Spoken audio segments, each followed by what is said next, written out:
کہ نبی کریم صلی اللہ علیہ وسلم جب فوت ہونے کے قریب تھے، آپ کی زندگی کے آخری ایام تھے، تو آپ جس طرح کے آدمی سخت بیمار ہوتا ہے، آپ اس بیماری میں ہیں، آپ اس تکلیف میں ہیں، اپنے چہرے سے کبھی پردہ ہٹاتے ہیں، کبھی کپڑا ڈال لیتے ہیں، اور فرما رہے ہیں ساتھ ساتھ، یعنی اس حالت میں بھی امت کو کیا سبق دے کر گئے ہیں۔ فرمایا لعنت اللہ علی الیہود والنصارى، کہ لعنت ہے اللہ تعالیٰ کی یہودیوں، نصرانیوں پر، عیسائیوں پر۔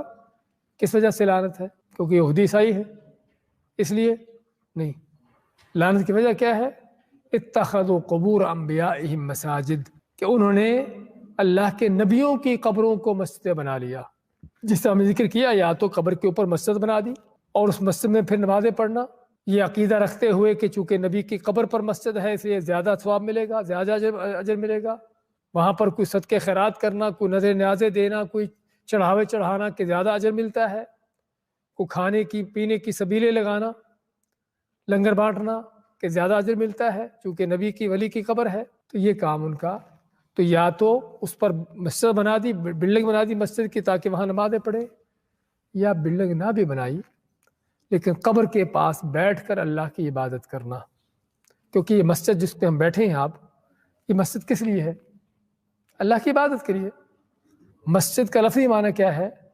کہ جس جگہ سجدہ کیا جاتا ہے، مسجد سجدہ سے، چاہے وہ بلڈنگ بنی ہو جس طرح یہ ہے آپ کے سامنے، یا بلڈنگ نہ بھی بنی ہو، لوگوں نے کسی جگہ کو خاص کر لیا سجدہ کرنے کے لیے، تو وہ کیا ہے؟ عربی لغت میں اس کو مسجد کہا جاتا ہے۔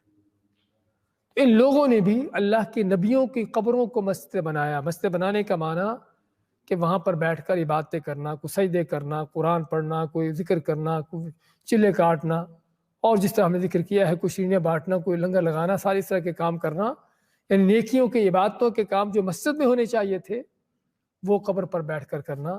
اس کا معنی کیا ہے کہ قبر کب مسجد بنتی ہے؟ وہ اس طرح مسجد بنتی ہے کہ جب قبر کے پاس بیٹھ کر وہ کام کیے جائیں جو مسجد میں ہونے چاہیے۔ تو آپ نے کیا فرمایا کہ ان یہود و نصرانیوں پر لعنت ہو اللہ کی کہ جنہوں نے یہ کام کیا۔ اور کیا خیال ہے کہ جس کام پر لعنت پڑتی ہو وہ کام اچھا ہے یا برا ہے؟ وہ شرک ہے کہ توحید ہے؟ وہ کفر ہے کہ ایمان ہے؟ خود ہمیں فیصلہ کرنے کی ضرورت ہے۔ ہم یہ حدیثیں سنتے جائیں اور ساتھ ساتھ اپنے ماحول معاشرے کا ذرا جائزہ لیتے جائیں۔